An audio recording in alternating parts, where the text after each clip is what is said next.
What can we say about this? Oh, well, I know. One more thing I wanted to say about it. This program that these tykes are pushing is a language skills program. And we don't know how long people have been bursting into this place. This may be the source of language. You know, where did language come from? We learned it from elves in hyperspace. Is as good a possibility as any other. And this is still ongoing, this language reformation program. They want us to activate our language forming ability. And language in the DMT flash, as I said this morning, it's something beheld. Syntax is something potentially to be looked at, not to be heard. And we don't understand this because for us, language is something that you hear. We can't imagine a language that you see. But have you ever noticed the way in which we preserve clarity of intention in language with verbal metaphors? We say, I see what you mean. He painted a picture. It means we unconsciously believe that truth will be beheld. And some of you who are students of the ancient literature may know Philo-Judaeus, Hellenistic Alexandrine Jew, absolute contemporary of Christ, born before, died after.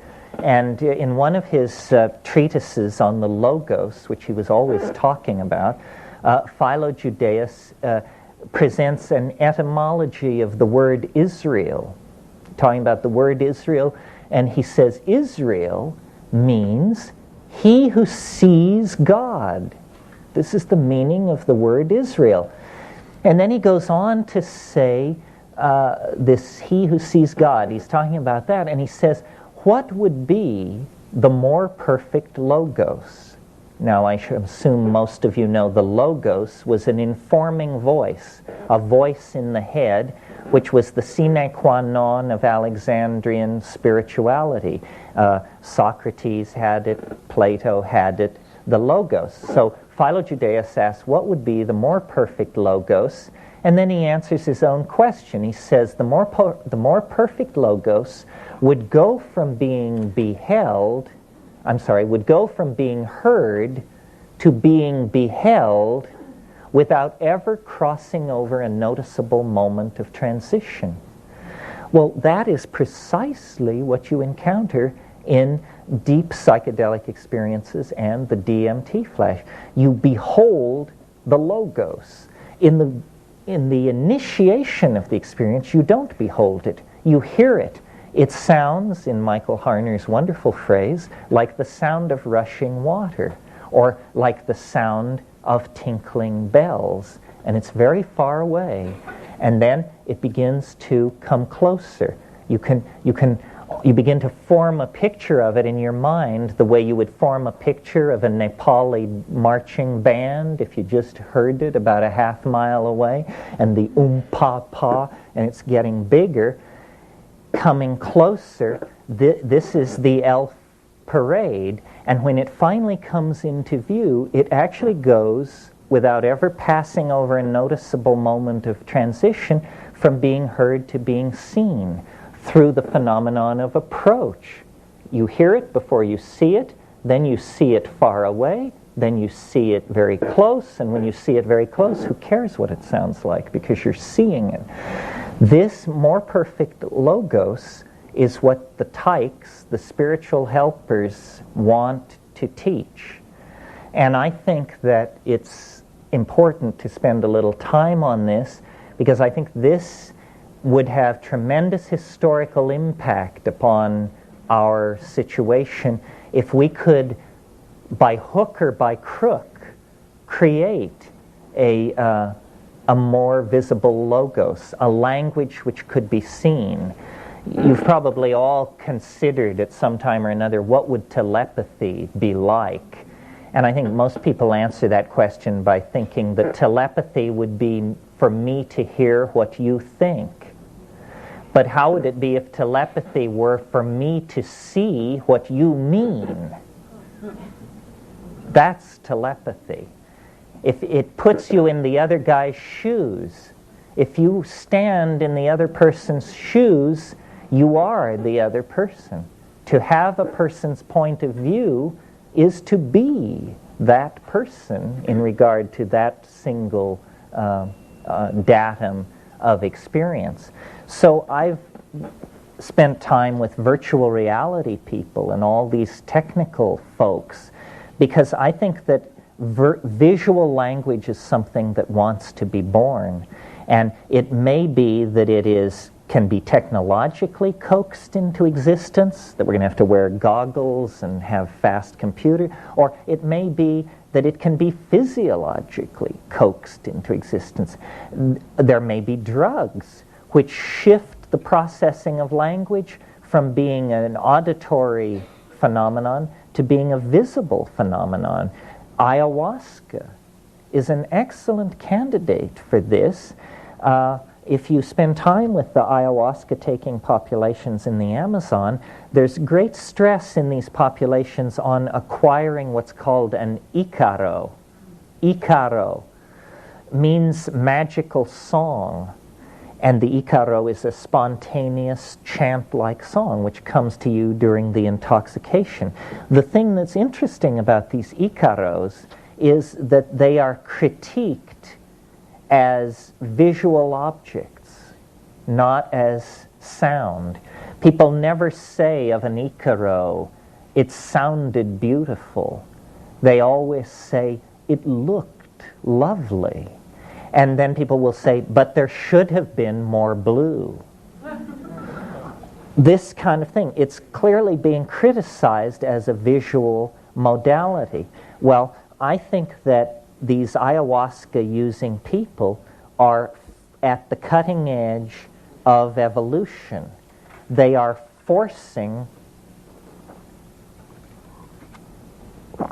the evolution of the modality of language. It may be that the processing of language is not hardwired, not physiologically wired. It's a software function having to do with culture, language, upbringing, and so forth. Because some people claim they are great visualizers and that they do think visually and so forth. And we have no reason to deny this.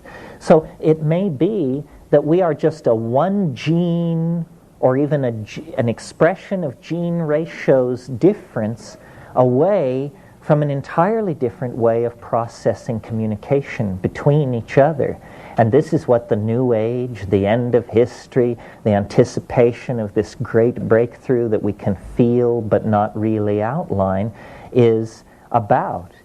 If that seems far-fetched to you, you should notice how far-fetched the original emergence of language must have been. Because I think people were fully people and totally mute, or unable to articulate a thought, and then either an accumulation of neurons or some synergistic effect was brought into play, and lo and behold, spoken language emerged out of that. Well, something similar could happen to us. In the morning session, I talked about the forced evolution of language, paying attention to our language. I really think that the way to think of these psychedelics is as catalysts for the imagination. If any of you are chemists, you know a catalyst is something that when you add it to a chemical process, the process is tremendously speeded up. But in the end, the catalyst is not destroyed. The catalyst is reconstituted at the end. So psychedelics, one way of thinking of them, is as a catalyst for cognition. The original description of psychedelic drugs was they were consciousness expanding drugs. Well, if we take the idea that they are consciousness expanding seriously for even a moment, then we have to put a lot of attention in on this, because it's the absence of consciousness that is murdering us and our planet. We need all the consciousness we can get. We need to wring it out of computers, get it out of plants, raise it in ourselves and our children. Wherever we can get it, we need it. And the present, the present situation with the planet is very dire because of us. Our unchecked evolution in a single direction along the gradient of culture has now created a toxic planet that is an endangered planet. Since this situation has arisen entirely within the confines of history, aren't we going to have to look outside of history in order to redress this problem? I think so. And when we do look outside history, then we find the institution of plant shamanism there, waiting to inform us, to educate us, and to show us how to set a course out of the present dilemma. I don't think we can find our way out by ourselves. I don't think we can get high by ourselves, and I don't think as a species that we can save this planet by ourselves. We have to have a partner.